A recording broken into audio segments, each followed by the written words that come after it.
చూస్తున్నాం. జగన్ నెల్లూరు పర్యటన ఉద్రిక్తంగా సాగింది. అయితే పోలీసులు కఠిన ఆంక్షలు పెట్టినా కూడా భారీగా అక్కడికి జనం తరలి వచ్చారు. 4000 మందికి నోటీసులు జారీ చేసి జన సమీకరణ చేయకూడదని చెప్పినా కూడా అంతటి స్థాయిలో జనం రావడం పైన పోలీసులు ఆగ్రహం వెల్లగక్కారు. ఏకంగా లాఠీ చార్జ్ కూడా చేయాల్సి వచ్చింది. సో నిబంధనలు ఉల్లంఘించారన్నటువంటి ఒక విషయం పైన పలుమార్లు ఈ రకంగా చేయడం పైన పోలీసులు ఆంక్షలు విధించినా పట్టించుకోవడం పైన ఉల్లంఘించిన నేపథ్యంలో వారిపైన కేసులు నమోదు చేస్తున్నారు పోలీసులు.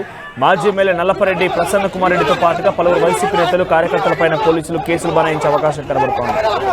దర్గామిట్ట పోలీస్ స్టేషన్లో కేసులు నమోదయ్యాయి. అయితే బారికేడ్లు తోసేయడంతో హెడ్ కానిస్టేబుల్ మాలకొండయ్య చేయికి గాయమైనట్టు తెలుస్తోంది.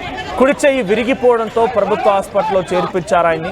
వైసీపీ నేతల దాడి వల్లే గాయపడినట్టుగా మాలకొండయ్య చెప్పుకొచ్చాడు.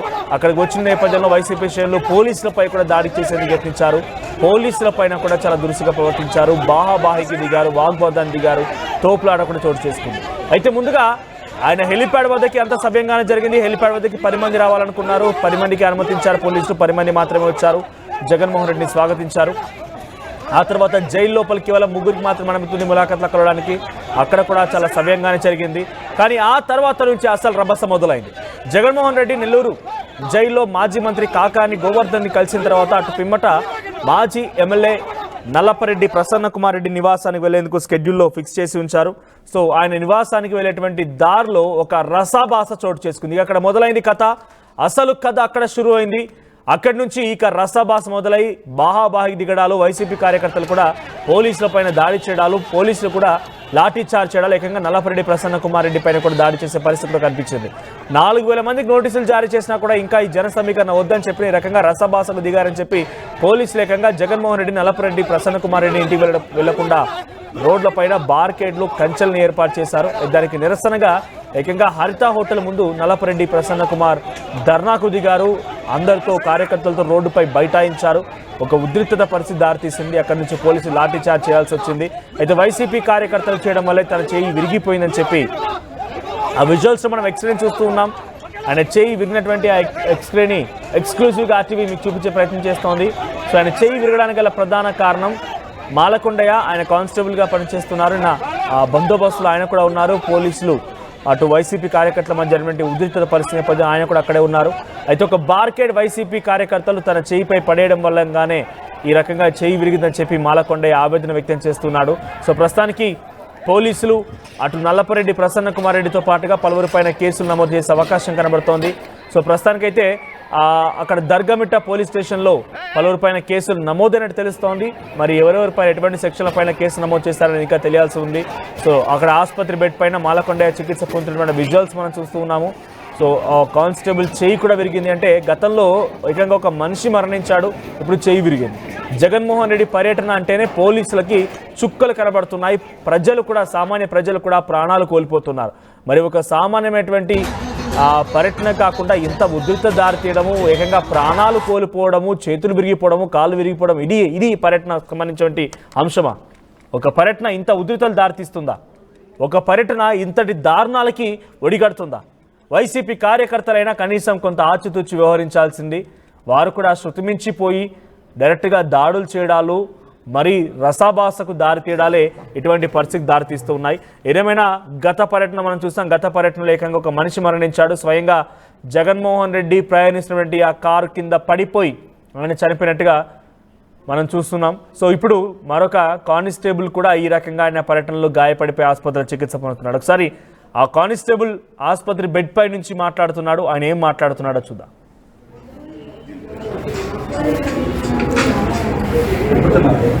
సార్ ఉదయం 9:30 దిగాం సార్.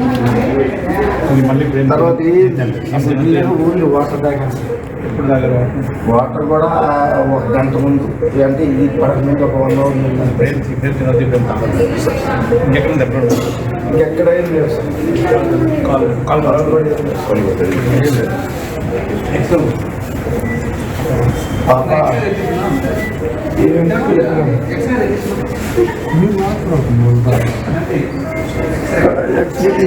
ఫ్యాక్టరీ వచ్చి చిన్న ఫ్యాక్టరీ లాగా ఉంది. కట్టుకడుతున్నా ఏం టెన్షన్ పడిపోకుండా ఏ కార్యాలు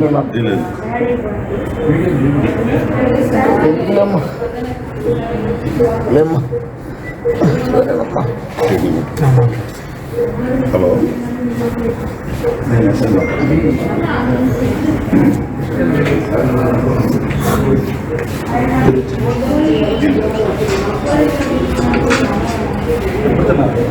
సార్ ఉదయం 9:30 వెళ్ళాం సార్.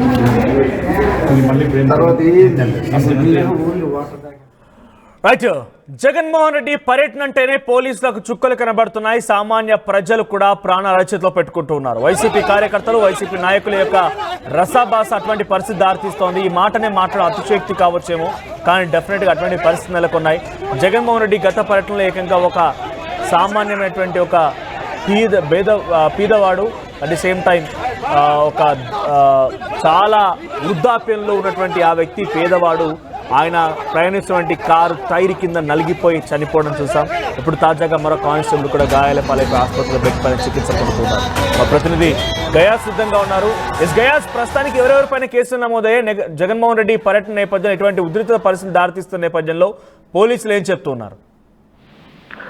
మనోజ్, రాష్ట్ర మాజీ ముఖ్యమంత్రి వైఎస్ జగన్మోహన్ రెడ్డి నిన్న నెల్లూరు పర్యటన ఉద్రిక్తత వాతావరణం నెలకొంది. అయితే ఎక్కువ అక్కడ పోలీసులకు అదేవిధంగా వైఎస్ఆర్సీపీ కార్యకర్తల మధ్య పెద్ద ఎత్తున వాగ్వాదము, లాఠీ చార్జీ కూడా జరగడం జరిగింది. అయితే మొత్తం మీద సుమారు ఒక 5-6 గంటలు నెల్లూరు నగరంలో పెద్ద ఎత్తున ఒక ఉద్రిక్తత వాతావరణం అయితే ఏర్పడింది. అయితే ఓ పక్క నుంచి హైవే మీద జగన్మోహన్ రెడ్డి ఇటు రావడము, అదే విధంగా పొదలకూరు రోడ్డు మొత్తం పోలీసు దిగ్బంధం చేయడము, టోటల్ మీద చూసుకుంటే ప్రజలు బాగా నిన్న ఇబ్బంది పడింది. ఒక నాయకుడు వస్తుంటే ప్రజలు ఇబ్బంది పడడం కూడా ఒక విమర్శలు కూడా జరిగింది. అయితే ప్రధానంగా జగన్మోహన్ రెడ్డి వచ్చే సందర్భంగా మాజీ ఎమ్మెల్యే నల్లపరెడ్డి శ్రీనివాస్ ప్రసన్న కుమార్ రెడ్డి ఇంటి సమీపంలో హరిత హోటల్ ఉంది. ఆ హరిత హోటల్ వద్ద పెద్ద ఎత్తున 12 ఆ ప్రాంతంలో పెద్ద ఎత్తున వైఎస్ఆర్సీపీ కార్యకర్తలు, అదేవిధంగా నాయకులు మొత్తం అక్కడ చేరిపోవడం జరిగింది. అయితే వాళ్ళని నల్లపరెడ్డి ప్రసన్న కుమార్ రెడ్డి ఇంటి వైపు రావడానికి వాళ్ళు ప్రయత్నం చేశారు. అయితే పోలీసులు అడ్డుకున్నారు. రాకూడదు, కేవలము 100 మందికి మాత్రమే మేము అనుమతి ఇచ్చి ఉన్నాము, అదేవిధంగా 34 యాక్ట్ అమల్లో ఉంది, మీరు గుంపులు ఉండకూడదని కూడా వాళ్ళు చెప్పడం జరిగింది. అయితే ఈ విషయం తెలుసుకున్న నల్లపరెడ్డి ప్రసన్న కుమార్ రెడ్డి అక్కడ రావడం జరిగింది. వచ్చిన తర్వాత పోలీసులకు అదేవిధంగా నల్లపరెడ్డి ప్రసన్న కుమార్ రెడ్డి మధ్య కొంత వాగ్వాదం జరిగింది. అట్లా మాట పెరిగి ఒక్కసారిగా లాఠీ చార్జీ చేయడం జరిగింది. వైఎస్ఆర్సీపీ కార్యకర్తలు కూడా పోలీసుల మీదకు దురుసుగా వ్యవహరించడం జరిగింది. అయితే ఈ నేపథ్యంలోనే కొండయ్య అనే హెడ్ కానిస్టేబుల్, అతను కావుల్లో పనిచేస్తాడు, డ్యూటీ నిమిత్తం నిన్న వచ్చాడు. అయితే అతనికి కుడి చేయి ఫ్రాక్చర్ అవ్వడంతో వెంటనే అతన్ని ఆసుపత్రికి తరలించడం జరిగింది. అయితే ఒక చేయి ఫ్రాక్చర్ అవ్వడంతో అతనికి వాళ్ళ కుటుంబ సభ్యులు కూడా ఆవేదన వ్యక్తపరుస్తున్నారు. అయితే వైఎస్ఆర్సీపీ నేతలు, కార్యకర్తలు తమపై దాడి చేశారు, ఒక కావాలనే చేశారన్నట్టు కూడా మాల్కొండ అయితే చెప్తున్నాడు. మొత్తం మీద చూసుకుంటే పోలీసులు సైతము విధి నిర్వహణలో ఉన్న వాళ్ళ మీద చేయి చేసుకోవడం కూడా కరెక్ట్ కాదు అని కూడా చేస్తున్నారు. అయితే దీనికి ప్రధాన కారణము నల్లపరెడ్డి శ్రీనివాస్ రెడ్డి అని పోలీసులు సైతం చేస్తున్నారు. ఇందులో భాగంగానే దర్గామిట్ట పోలీస్ స్టేషన్ లో నల్లపరెడ్డి ప్రసన్న కుమార్ రెడ్డి, అదేవిధంగా వైఎస్ఆర్సీపీ నెల్లూరు సిటీ బొప్పల శ్రీనివాస్ యాదవ్, అతను కార్పొరేటర్, అదేవిధంగా ప్రభాకర్ తో పాటు సుమారు 15 మంది మీద పోలీసులు నాన్ బెయిలబుల్ కేసులు అయితే నమోదు చేశారు. అయితే ఎవరు వీళ్ళు ముగ్గురు కాకుండా ఇంకా ఎంతమంది అనేది కూడా మనకు తెలియాల్సి ఉంది. పోలీసులు పెట్టిన డ్రోన్ కెమెరాల సహకారంతో ఎవరెవరు అక్కడ దాడి చేశారు, ఎవరెవరు చేతుల్లో కర్రలు ఉన్నాయి, ఇవన్నీ పరిశీలించి కేసులు అయితే నమోదు పరుస్తున్నారు. అయితే ఆ జాబితాను అంటే ఎఫ్ఐఆర్ కాపీని కూడా 11 గంటల ప్రాంతంలో మీడియాకు కూడా ఇచ్చే అవకాశాలు ఉన్నాయి. అయితే మరోపక్క పోలీసులు నెల్లూరు నగరాన్ని పూర్తిగా నిర్బంధించి వైఎస్ఆర్సీపీ కార్యకర్తలకు అనవసరంగా లాఠీ చార్జ్ చేసి కొట్టారు, తిట్టారు అని కూడా వైఎస్ఆర్సీపీ నాయకులు కూడా చెప్తున్నారు. అంటే ఈ ఘటన మీద కూడా మరికొద్ది సేపట్లో మాజీ మంత్రి అనిల్ కుమార్ యాదవ్ కూడా మీడియా ముందు మాట్లాడే అవకాశాలు కూడా ఉన్నాయి. మొత్తం మీద చూసుకుంటే ఈ విషయము నెల్లూరు నగరంలో నిన్న జగన్మోహన్ రెడ్డి వచ్చిపోయిన తర్వాత ఇటు తెలుగుదేశం పార్టీ ఇటు వైఎస్ఆర్సీపీ మధ్య మాత్రము పెద్ద ఎత్తున ఒక వారైతే జరుగుతుందనుకోవచ్చు. అయితే ప్రసన్న కుమార్ రెడ్డి మీద మాజీ మంత్రి నల్లపరెడ్డి ప్రసన్న కుమార్ రెడ్డి మీద, అదేవిధంగా వైఎస్ఆర్సీపీ సిటీ ఇన్ఛార్జి బొప్పల శ్రీనివాస్ యాదవ్, ప్రభాకర్ మీద మాత్రం ప్రజెంట్ వాళ్ళ పేర్లు మాత్రమే వినిపిస్తున్నాయి. ఇంకా 15 మంది మీద నాన్ బెయిలబుల్ కేసు నమోదైనట్లు కూడా పోలీసులు అయితే చెప్తున్నారు. మనోజ్, రైట్. సో వారిపైన పోలీసు ఎటువంటి చర్యలు తీసుకునే అవకాశం ఉంది? ఈరోజు ఆ కేసులు నమోదైనటువంటి నేపథ్యంలో మనం అరెస్ట్ చేసే అవకాశం ఉందా? వారి నోటీసులు సర్వ్ చేస్తారా? పోలీసులు ఏం చెప్తున్నారు? అయితే నోటీసులు అంటే నల్లపరెడ్డి ప్రసన్న కుమార్ రెడ్డికి, అదేవిధంగా కార్పొరేటర్ వాళ్లకు కొంత అంటే ఒక హోదాలో ఉండే వాళ్లకు నోటీసు ఇవ్వవచ్చు. అంటే వేరే అంటే సర్వేపల్లి నుంచి, అదేవిధంగా కోవూరు నుంచి కొంతమంది సామాన్య కార్యకర్తలు కూడా రావడం జరిగింది. ఆ సామాన్య కార్యకర్తల మీద కూడా పెడితే మాత్రం వాళ్లను వెంటనే వాళ్ళ ఇళ్ల దగ్గర ఎక్కడ పోయి అరెస్ట్ చేసే అవకాశాలు ఉన్నాయి. అయితే లీడర్స్ మాత్రమే నోటీసులు ఇచ్చే అవకాశం, నోటీస్ ఇచ్చి ఆ తర్వాత అరెస్ట్ చేసే అవకాశాలు అయితే ఉన్నాయి. Manoj, thank you guys. మాజీ ఎమ్మెల్యే నల్లపరెడ్డి ప్రసన్న కుమార్ రెడ్డితో పాటుగా పలువురు పైన కేసు నమోదైంది. జగన్మోహన్ రెడ్డి నెల్లూరు పర్యటన ఏదైతే రసాభాసగా మారింది. సో ఒక కానిస్టేబుల్ కూడా ఈ పర్యటన నేపథ్యంలో వైసీపీ కార్యకర్తలు తన చెయ్యి పైన బ్యారికేడ్ వేశారని, అందుకే నా చెయ్యి విరిగిపోయిందని చెప్పి కానిస్టేబుల్ కూడా చెప్తూ ఉన్నాడు.